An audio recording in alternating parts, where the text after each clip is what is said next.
এই শোনো না গো, আমাদের পুতুল ডায়েরি চ্যানেলটি সাবস্ক্রাইব করে পাশে থাকা বেল আইকনটি বাজিয়ে দিও প্লিজ। আর গল্পটি ভালো লাগলে অবশ্যই লাইক কমেন্ট করে শেয়ার করে দিও। চোখ পিটপিট করে খুলতে নিজেকে একটা রুমে আবিষ্কার করলো সানি। নীলচে ড্রিম লাইট জ্বলছে। অনেকক্ষণ ধরে পর্যবেক্ষণ করার পর বুঝতে পারলো যে সে একটা হসপিটালে আছে। আর খেয়াল করলো তার হাতে ক্যানোলা, স্যালাইন চলছে প্রায় শেষের দিকে। অনেক কষ্টে উঠে বসার চেষ্টা চালিয়ে একটু উঠতেই কোমরের ব্যথা করে আর্তনাদ করলো। ভেতর থেকে কারো আর্তনাদের কণ্ঠ শুনে আর কিছু না ভেবে দরজা ঠেলে ভেতর ঢুকলো আদ্র। দেখলো সানি চোখ খিচে বন্ধ করে আছে আর শক্তির বিরুদ্ধে উঠে বসার চেষ্টা করছে। আদ্র গিয়ে তার তার কাঁধে এক হাত দিয়ে শোয়ানোর চেষ্টা করে বলল, কি হলো তোমার? কোথায় কষ্ট হচ্ছে বলো? আমি নামবো, ছাড়ুন। কেন নামবে তুমি? তুমি অসুস্থ, রেস্ট নিতে হবে তোমায়। আমাকে বলো কি দরকার? আমি আমি বাড়িতে যাব। এখন নয়। আচ্ছা তুমি আগে শো, তারপর কথা বলছি। কোথাও কষ্ট হচ্ছে তোমার? কোমরে লেগেছে একটু একটু। আচ্ছা শো, আমি হেল্প করছি। শুয়ে পড়ো তুমি। এরপর আদ্র সানিকে শুয়ে দিল। সিটের পাশে একটা টুল এনে নিয়ে বসলো সেখানে আদ্র। তোমার মা বা বাবার নম্বরটা দাও, আমি ফোন করে বলে দিচ্ছি। বলো। আদ্রের কথা শুনে সানি মন খারাপ করে অন্যদিকে মুখ ফিরিয়ে নেয়। কি হলো বলো? নেই। সে কি, এত বড় হয়ে গেছো আর মা বাবার ফোন নম্বর মনে রাখতে পারো না? মা বাবাই নেই আমার। হোয়াট? মা বাবা নেই মানে? কি বলছো এসব? সত্যি বলছি, আমার মা বাবা নেই। তাহলে তুমি কার কাছে থাকো? চাচা চাচির কাছে। আচ্ছা তাহলে ওদের নম্বর দাও, আমি ওদের জানিয়ে দিচ্ছি যাতে তোমাকে নিয়ে টেনশন না করে। তার আর দরকার নেই, তারা আমাকে নিয়ে টেনশন করবেই না। এসব থাক, এখন আমায় এখন যেতে হবে। আরে আরে থামো, কাল সকালের আগে কোথাও যাওয়া হচ্ছে না। আচ্ছা তোমার এই অবস্থা হলো কি করে? এমনি। সানির কথা শুনে আদ্র ঠোঁট কামড়ে হালকা হেসে নিল। সানির অগোচরে এটা সত্যি অনেক বোকা, না হলে কি এই অবস্থা এমনি এমনি হয়? ও বললো আর আমি বিশ্বাস করে নিলাম। হয়তো নিজেও জানে না কি বলছে। এমনি এমনি কারোর এমন হয়? জবাবটা কেমন অদ্ভুত দেখায় না পিচ্ছি? অদ্ভুত মানে এমনি হলো। আচ্ছা ঠিক আছে, আমি ওখানে যাওয়ার আগে কি হয়েছিল সেটা বলো। কিছু হয়নি। তুমি কিন্তু এবার আমাকে রাগিয়ে দিচ্ছ পিচ্ছি। সত্যি সত্যি বলো কি হয়েছে, না হলে ভালো হবে না কিন্তু। আদ্রের কথায় সানি একটু ভয় পেয়ে গেল, তবু ঠোক গিলে কথা ঘোরানোর জন্য বলল, আপনি আমাকে এখানে কেন নিয়ে আসতে গেলেন? শুধু শুধু কষ্ট করছেন। ওটা আমার ব্যাপার, তুমি সত্যিটা বলবে না তাই তো? আচ্ছা থাক ওসব, পরে দেখে নেব। রাত হয়েছে, ঘুমিয়ে পড়ো, আরাম লাগবে। রাত হয়ে গেছে? তাহলে আপনি এখানে কি করছেন? কেন? তোমার সাথে তো থাকতে হবে তাই না? আপনি চলে যান, কাল সকাল হলে আমি চলে যেতে পারবো। চুপচাপ ঘুমাও, আর কথা নয়। আপনি আমার ঋণ বাড়িয়ে দিচ্ছেন, এবার কিন্তু শোধ করাটা কঠিন হয়ে পড়বে। আদ্র কি বলবে? এতক্ষণ পরে সানির ওই হাসি দেখে সে কেমন যেন সানিতেই বিভোর হয়ে রইল। অপলক দৃষ্টিতে তাকিয়ে আছে সানির দিকে। কিছুক্ষণ এভাবে তাকিয়ে থাকার পর তার ঘোর ভাঙে সানির ডাকে। কিছু বলছেন না যে? হ্যাঁ, আমার সাথে কথা বলতে ইচ্ছে করছে না বুঝি? আচ্ছা, আমি আর কথা বলছি না, ঘুমিয়ে পড়ছি। আপনি চলে যান বাড়িতে, অযথা এখানে থেকে লাভ নেই। তুমি ঘুমাও তো। সানি চোখ বন্ধ করলো। ক্লান্ত থাকার কারণে কিছুক্ষণের মধ্যে ঘুম নেমে এলো চোখে। আদ্র উঠে গিয়ে ক্যান্টিনে কিছু খেয়ে নিল। আবার সানির কেবিনে এসে চুলে বসলো। খেয়াল করলো স্যালাইনটা শেষ। আদ্র সানির হাতের কেন না খুলে দিল যাতে ঘুমাতে কষ্ট না হয় সানির। হঠাৎ আদ্রের চোখ যায় সানির ফর্সা হাতের দিকে। কেন যেন হাতটা খুব ধরতে ইচ্ছে করছে আদ্রের। নিজের ইচ্ছেকে দমিয়ে রাখতে না পেরে শেষমেশ ধরেই ফেললো সানির হাতটা। নিজের হাতের মুঠোয় পুড়ে নিল। মনে মনে বলতে লাগলো, তোমার উপর তো আমার রাগ করার কথা, কিন্তু কেন যেন রাগ হচ্ছে না এখন। আমি নিজেও বুঝতে পারছি না এটা কোন ধরনের ফিলিংস। এরকম আগে কখনো হয়নি আমার। আমি কি তবে এই পিচ্চির উপর আসক্ত হয়ে পড়ছি? হ্যাঁ, শেষমেশ দ্য গ্রেট আরিয়ান জুনায়েদ আদ্র কিনা একটা 15 বছরের মেয়ের প্রেমে পড়েছে। How funny. এসব ভাবতে ভাবতে আদ্রের ফোনটা বেজে উঠল। হাতে নিয়ে দেখলো রবিন কল করেছে। রিসিভ করে বলল, হ্যাঁ বলো। ফোন ধরেই হ্যাঁ বল, তুই পারিস এসব? শুনলাম তুই নাকি হসপিটালে। হুম। কার কি হয়েছে? হুম, বলতে পারছি না, সরি। বলবি না সেটা বল। পারছি না কি? আচ্ছা, একটা খবর শুনেছিস? কি বলবি বলে ফেল। ওই যে সানি আছে না, কি? শুনেছি যে, আচ্ছা প্রথম থেকেই বলি, তুই কি জানিস ওর মা বাবা নেই? জানি। ওই দিন যে তোর সাথে ভেজাল হয়েছিল সেটা ওর চাচি জেনে গেছে, তাই বাসার ফেরার পর সানিকে তার চাচি প্রচুর মারধর করে এই ব্যাপারে। আর তার মানে সানির এই অবস্থা আমার জন্যই হলো? আর শুনেছি কাল রাতে নাকি সানিকে ওর চাচি দোতলা থেকে ধাক্কা দিয়ে ফেলে দিয়েছিল, এরপরে কেউ নাকি ওকে নিয়ে গেছে, এখনো পাওয়া যায়নি ওকে। তোকে এসব কে বলেছে? আরে সৌরভের বউ, তাকে নাকি সানির চাচাতো ভাই অনুজ বলেছে ফোন করে। ও আচ্ছা। কি আচ্ছা? মেয়েটার এই হাল তোর জন্য হয়েছে। কেন যে রাগ করে সেদিন এমন করলি, দেখছিস তো কি হচ্ছে এখন। আর তোর কোনো চিন্তা নেই তাই না? না নেই। এতটা নিচু কিভাবে হলি তুই? মেয়েটাকে এখনো খুঁজে পাওয়া যাচ্ছে না, কোথায় আছে কে জানে, বেঁচে আছে কিনা তাও। সানি, স্টপ, এসব বলা বন্ধ কর। তুই আমাকে আটকাচ্ছিস? কে জানে কেমন আছে মেয়েটা, আর কে নিয়ে গেল? চিন্তা করিস না, ও এখন ঠিক আছে। মানে? আমি যার কারণে হসপিটালে আছি সে আর কেউ নয়, সানি। আর হ্যাঁ, ওকে আমি তখন নিয়ে এসেছিলাম হসপিটালে ভর্তি করানোর জন্য। এখন আমার চোখের সামনেই আছে ও। হোয়াট? ও তোর কাছে? What a coincidence! কিভাবে? তোর না জানলেও চলবে। এখন রাখ, না হলে আমার কথা শুনে ওর ঘুম ভেঙে যাবে। ও কেমন আছে? এখন ও পুরোপুরি সুস্থ না, তবে ঠিক আছে, কাল সকালে রিলিজ দেয়া হবে। ওকে, খেয়াল রাখ কিশোর, রাখছি। ভালোই হলো তুই বলে দিয়েছিস। এদিকে বন্যা, সৌরভের শালি তো চিন্তায় শেষ। কেন? শানি মেয়েটা অনেক আদুরে, সবাইকে নিজের হাসি দিয়ে কথা দিয়ে আপন করে নিতে পারে। ঠিক তেমনই বন্যাকেও আপন করে নিয়েছে, তাই বন্যা চিন্তা করছে। আচ্ছা রাখছি, ভালো থাকিস, কাল দেখা হচ্ছে। Okay bye. পরদিন সকাল হতেই সানিকে রিলিজ দেওয়া হয়। আদ্র হসপিটালের সব ফর্মালিটি কমপ্লিট করে সানিকে নিয়ে বাইরে এলো। আদ্র কাল রাতে আর বাসায় ফেরেনি, কেন যেন যেতে ইচ্ছে করেনি সানিকে একা রেখে। তাই অয়ন্তীকে কল করে জানিয়ে দিয়েছিল সে যে বাসায় ফিরবে না। সানি ঠিক মতো হাঁটতে পারছে না শরীর ব্যথার কারণে, তাই আদ্র তাকে কোলে করে বাইরে এনেছে। বাইরে এসে একটা টুলে সানিকে বসিয়ে দিয়ে বলল, সানি, তুমি জাস্ট 2 মিনিট বসো, আমি পার্কিং লট থেকে গাড়ি নিয়ে আসছি। আচ্ছা। ঠিক 2 মিনিট পরে আজও গাড়ি নিয়ে সানির সামনে থামলো। আজও গাড়ি থেকে নামতে যাবে, তখনই খেয়াল করলো সানি আস্তে আস্তে উঠে গাড়ির দিকে এগিয়ে আসছে।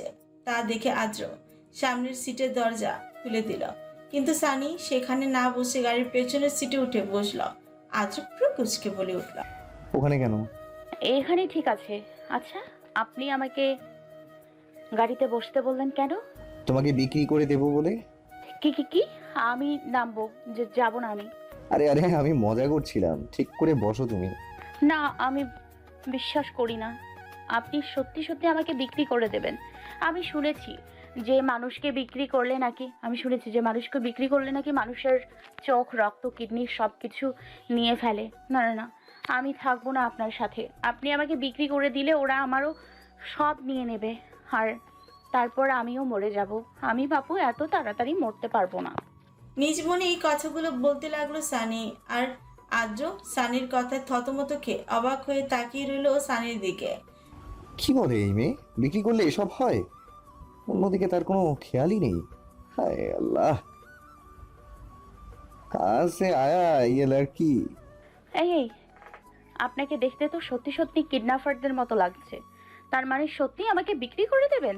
এই মেয়ে, আমাকে কি তুমি একটু ভালোভাবে দেখতে পারো না? কখনো ছোট লোক তো কখনো কিডন্যাপার। তুমি চেনো আমাকে? কি বলছো এসব? আপনাকে চেনার কি আছে? আপনি তো কিডন্যাপার। না হলে কি সারাক্ষণ মুখে মাস্ক আর চোখে চশমা পরে থাকে কেউ? এটা দেখে তুমি আমাকে কিডন্যাপার বলছো? হ্যাঁ, তা নয়তো কি? আর আপনিও তো বলেছেন, তাই না? আদ্র এবার নিজের মাথায় হাত দিয়ে উপরের দিকে তাকিয়ে হতাশার সুরে বলে উঠল, ওরে, উঠালে মুঝে। এই মেয়ে একদম চুপ করে বসে থাকো, না হলে ভালো হবে না কিন্তু। এই কি ভেবেছেন কি আপনি আমি বোকা? মোটেও না। আমি জোরে জোরে চিৎকার করে সবাইকে বলবো যে আপনি আমাকে কিডন্যাপ করেছেন। এই না না, একদম নয়। তাহলে আবার বাসায় দিয়ে আসেন। বাসা? হ্যাঁ, যেখান থেকে এসেছেন সেখানে। তুমি ওখানে গিয়ে কি করবে? তোমাকে তো এই কথা শুনে সানির মন খারাপ হয়ে গেল, তবুও বলে উঠল, আমাকে কি? হ্যাঁ, কিছুই না, আমি বাড়ি যাবো ব্যাস। কি? কিন্তু ওই বাড়িতে আমি ওকে কিভাবে রেখে আসি? ওখানে থাকলে তো ওকে মেরেই ফেলবে ওরা। দাদা কিছুতেই না, ওকে ওই বাড়িতে রাখা যাবে না। কিন্তু এই পিচ্ছি তো সেটা বুঝবেও না, কি করা যায়? কি হলো, যাবেন নাকি চেঁচাবো? এই মেয়ে, তুমি জানো তুমি কার সাথে কথা বলছো? জানার কি আছে, আপনিও মানুষ আর আমিও মানুষ। তুমি সত্যি আমাকে চেনো না? আচ্ছা, টিভি মোবাইল দেখা হয় কি? হ্যাঁ, বাসায় তো টিভি আছে, তা তো চোখে পড়েই, না দেখার কি আছে? আরে বোকা, কি করে যে বোঝাই একে। আচ্ছা, টিভিতে আমাকে কখনো দেখোনি? সানি ডানে বায়ে মাথা নাড়ে, মানে সে দেখেনি। আমি তো টিভি দেখার সময়ই পাই না, দেখবো কি করে? বাহ, এই আদ্রিয়ানকে চেনে না এমন মানুষও আছে বাংলাদেশে। ভালোই, ওকে এখন আমার পরিচয় দেওয়া লাগবে না। কি হলো, চলুন। যাচ্ছি। বলে আজও গাড়ি স্টার্ট দিল আর সানির গাড়ির সিটে হেলান দিয়ে চোখ বন্ধ করলো। লুকিং গ্লাসে সানির দিকে তাকিয়ে আছে আদ্র, মুচকি হেসে ভাবছে, মেয়েটা সত্যি অনেক ইনোসেন্ট, পাগল করে দিচ্ছে আমায়। কি আছে এই 15 বছর বয়সী মেয়েটার মধ্যে যে এই আদ্রিয়ানকেও ঘায়েল করে দিচ্ছে? তবে পিচ্ছি যাই হয়ে যাক না কেন, তোমাকে আর ছাড়ছি না আমি। সারা জীবন আমার করেই রাখবো তোমায়।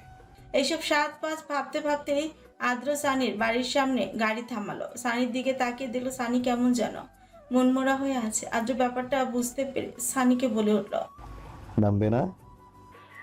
ও হ্যাঁ, নামছি।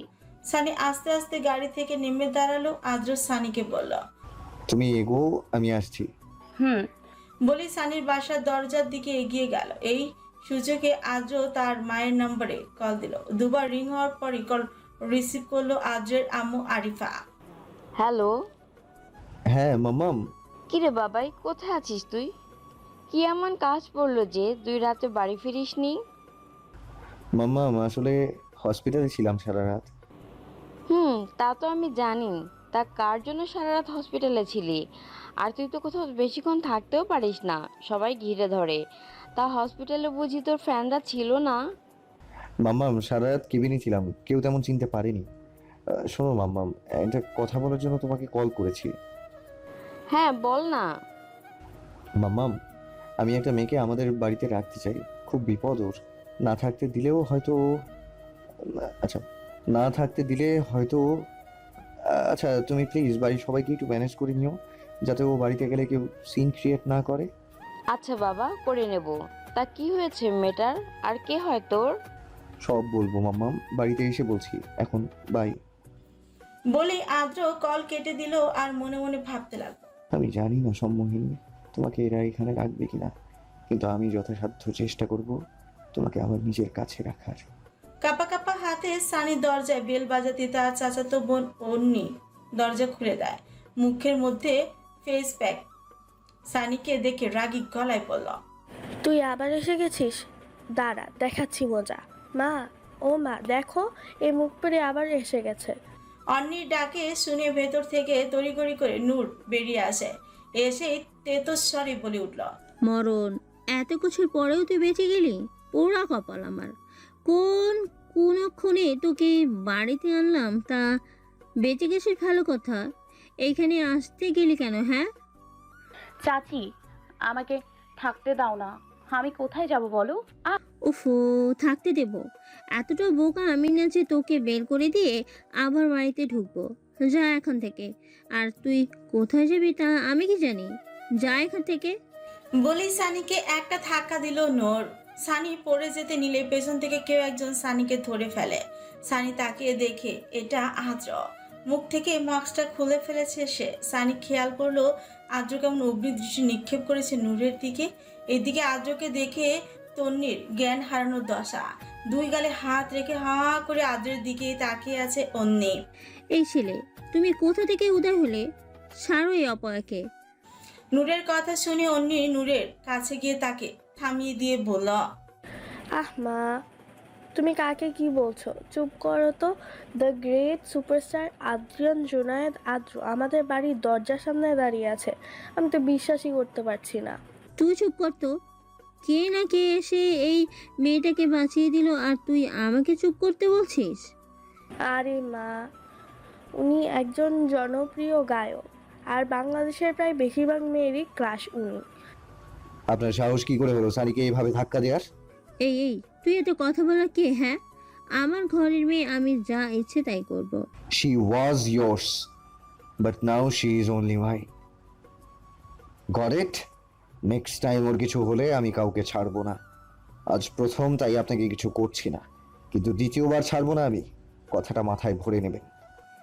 বলে সানির হাত ধরে এক টান দিয়ে বলে উঠে চলো সানি। উঠল। আদ্র হঠাৎ জোরে টান দেওয়া সানি পায়ে কিছুটা ব্যথা পায়। সানির আর্তনাদ শুনে আদ্র থেমে যায়, পেছন ফিরে এক ঝটকায় সানিকে কোলে তুলে নেয়। আর নূরের দিকে একবার রাগী চোখে তাকিয়ে গজগজ করতে করতে চলে যায় সে। এদিকে পেছন থেকে অন্নি বলে ওঠে, আরে আরে আদ্রিয়ান, একটা সেলফি প্লিজ, অনলি ওয়ান। এই যা, চলে গেল। ঘরের ভেতর থেকে অঞ্জু সব লুকিয়ে দেখছিল। আদ্র যাওয়ার পর সে মুচকি এসে মনে মনে বলে উঠল, যাক, বোনটা আমার একটা ভালো মানুষের কাছেই পড়লো। Oh God, please save my sister. গাড়ির সামনে আদ্র এসে সানিকে নামিয়ে দিয়ে নিজের চুল খামচে ধরে। গাড়ির সাথে হেলান দিয়ে রাগ কন্ট্রোল করার চেষ্টা করছে। অমনি সানি বলে উঠল, আপনি এমন করছেন কেন? কিছু হয়েছে? কিছু না। ও আচ্ছা, আপনি যাবেন না? হুম, তাহলে যান, এখানে থেকে আর কি করবেন? আর হ্যাঁ, আমার জন্য এতটা করার জন্য ধন্যবাদ। ধন্যবাদ। হয়তো আমাদের আর দেখা হবে না, তাই বলে দিলাম। দেখা হবে না মানে? কোথায় যাবে তুমি? দেখি কোথায় যাওয়া যায়। কোথাও জায়গা না হলে আমার মা বাবার কাছেই না হয় চলে যাব। আদ্র কিছুটা অবাক হলো সানির হাসি দেখে, মনে মনে ভাবল, কি দিয়ে তৈরি তুমি? এতটা বিপদের মাঝেও হাসছো। সত্যি পিচ্ছি, তুমি অদ্ভুত। দুঃখের মাঝেও তুমি হাসতে জানো। I like it. বাজে কথা বন্ধ করো। নাও গাড়িতে ওঠো। মানে তুমি আমার সাথে যাবে। কোথায়? তোমাকে অত ভাবতে হবে না, গাড়িতে ওঠো। না, আমি যাব না। আমাকে রাগিও না পিচ্ছি, যা বলছি তা করো। আমি যেতে পারবো না। আদ্র এবার কিছু না বলে সানিকে কোলে তুলে নিয়ে গাড়ির ভেতরে ড্রাইভারের পাশের সিটে বসিয়ে দিল। দরজা বন্ধ করে নিজেও ড্রাইভারের সিটে গিয়ে বসল। আরে কি করছেন আপনি? আমি যাব না বলেছি না? শাট আপ, সিট বেল্ট বাঁধো। আর হ্যাঁ, একটা ওয়ার্ড মুখ থেকে বের করলে গাড়ির ডিকিতে বসিয়ে রাখবো। বলে আদ্র নিজের সিট বেল্ট বেঁধে নিল। তারপর সানির দিকে তাকিয়ে দেখলো সানি এখনো সিট বেল্ট লাগায়নি। এটা দেখে আদ্র সানির দিকে রাগ দৃষ্টিতে তাকায়, যা দেখে সানি ভয়ে মাথা নিচু করে ওঠে আর আস্তে করে কাপা কাপা কঞ্চ বলে ওঠে, একটা কথা বলি, শুধু একটা।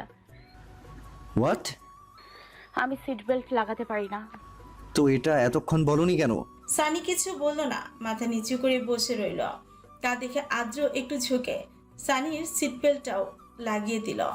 আবার নিজের সিটে বসে গাড়ি স্টার্ট দিল। সানি ভয়ে আর কোনো কথাই বলল না, পুরোটা সময় চুপ করে রইল। প্রায় 40 মিনিট পরে আদ্র একটা বিশাল বাড়ির সামনে এসে গাড়ি থামালো। সামনে তাকিয়ে সানিকেই বলে উঠল, নেমে দাঁড়াও। সানিও আদ্রের কথা মতো নেমে দাঁড়ালো। আদ্র গাড়িটা এক সাইডে পার্ক করে সানির কাছে এসে দাঁড়ালো। সানি খেয়াল করলো ডুপ্লেক্স বাড়িটা পুরো একটা রাজপ্রাসাদের মতন। মেইন দরজার দুই পাশে সারি সারি করে সাজানো ছোট ছোট ফুলের টব। বাড়ির সামনে একটা সাইডে বিভিন্ন ধরনের ফুলের বাগান। বেশ দেখতে লাগছে বাড়িটাকে। চলো ভেতরে। এটা কার বাড়ি? এটা সেই ডক্টরের বাড়ি যিনি তোমার চোখ, রক্ত, কিডনি নিয়ে নেবে। কি? আমি ভেতরে যাব না। যেতে হবেই তোমাকে, না হলে কিভাবে হবে? না না না মা, আমি যাব না। আপনি খুব বাজে লোক। আমাকে এখানে নিয়ে এসেছেন, আমি যাব না, যাব না, যাব না। এই চললাম আমি। বলেই উল্টো পথে হাঁটা ধরলো আদ্র। সানির হাত শক্ত করে ধরে বাড়ির দিকে হাঁটা শুরু করলো। যেতে তোমাকে হবে, না হলে তো হচ্ছে না। সানি হাত মুচড়ামুচড়ি করতে লাগলো আদ্রের থেকে নিজেকে ছাড়ানোর জন্য।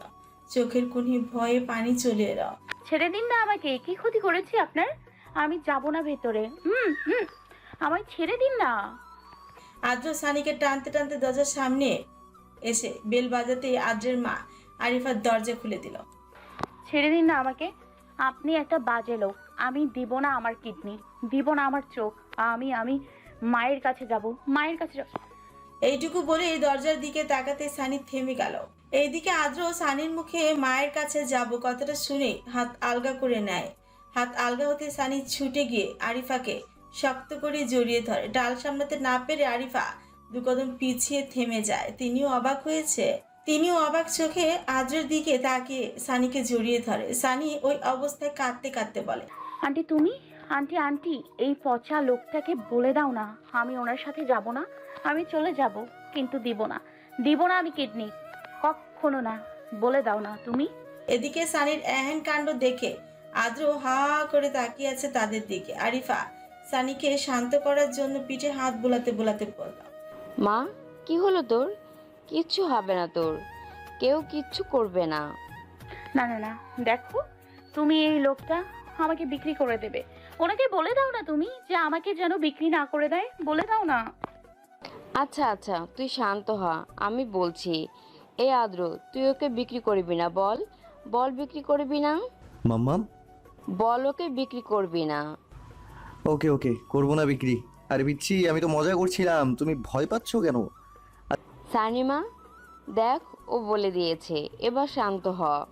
আরিফার কথায় সানি কিছুটা শান্ত হলো। আস্তে আস্তে মুখ তুলে দেখলো অনেকেই তার দিকে অবাক চোখে তাকিয়ে আছে। এমনকি আদ্র আর আরিফাও একে অপরের দিকে অবাক হয়ে তাকিয়ে আছে। সানি তাদের দিকে তাকাতে আদ্র বলে উঠল, আচ্ছা মাম্মাম, পরে কথা হবে, আগে ওকে নিয়ে বসাও।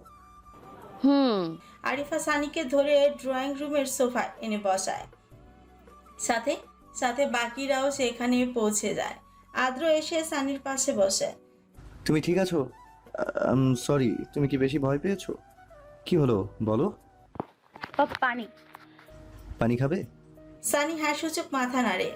তা দেখে আদ্র তার বোন অয়ন্তীকে বলে ওঠে, বনু, এক গ্লাস পানি নিয়ে আয়।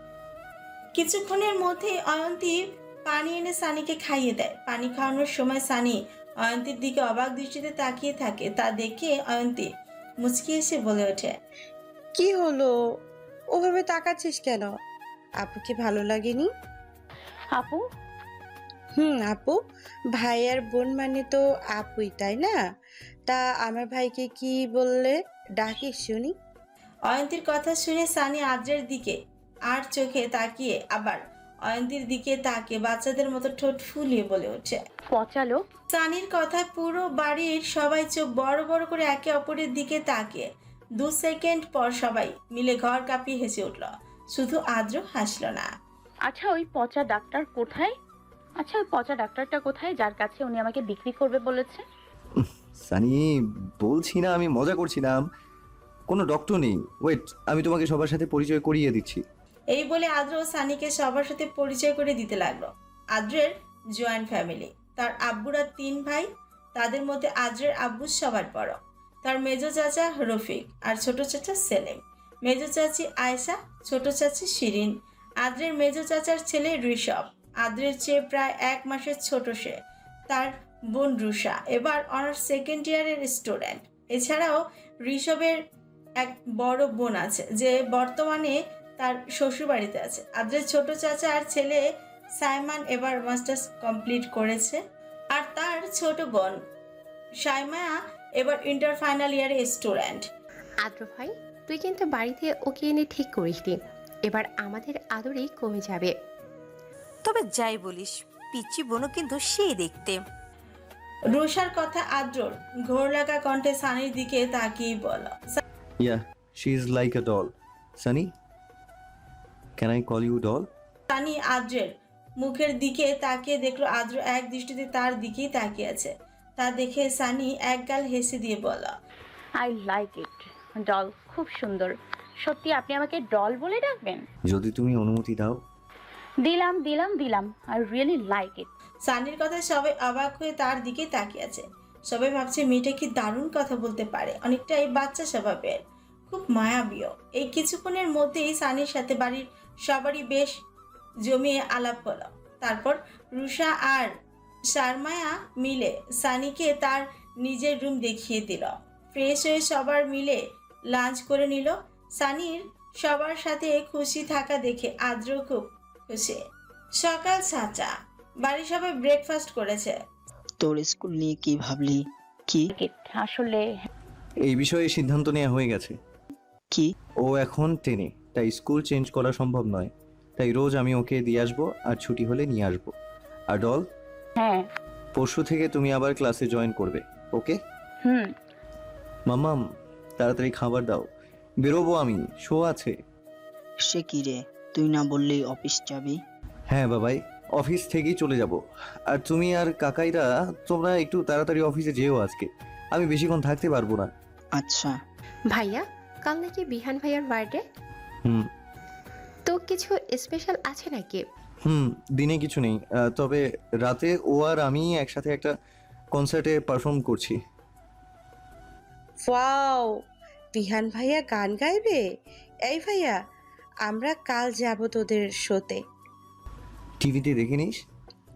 নো ভাই নো, আমরা কাল যাবই। হ্যাঁ, সবাই কালকে যাব। আইকেমাল লেডিসগণ, তোমরা চিন্তা করো না, আমরা তোমাদেরকে নিয়ে যাব। আচ্ছা বাবা, যাস তোরা। আর হ্যাঁ, তোরা গেলে ডলও যাবে। হ্যাঁ, বন্ধু তো যাবেই। বাইদা চিপা করি ভাইয়া, পিচ্ছির জন্য কিছু ড্রেস লাগবে। আমরা কি আজ ওকে নিয়ে একবার শপিংয়ে যাব? একদম না, ওকে নিয়ে কোথাও বের হবি না, তোরা গেলে যা। মানে কি, ওকে না নিলে ওর ড্রেস কিনবো কি করে? আচ্ছা, তাহলে তোদের এসব নিয়ে ভাবতে হবে না, আমি দেখে নিব।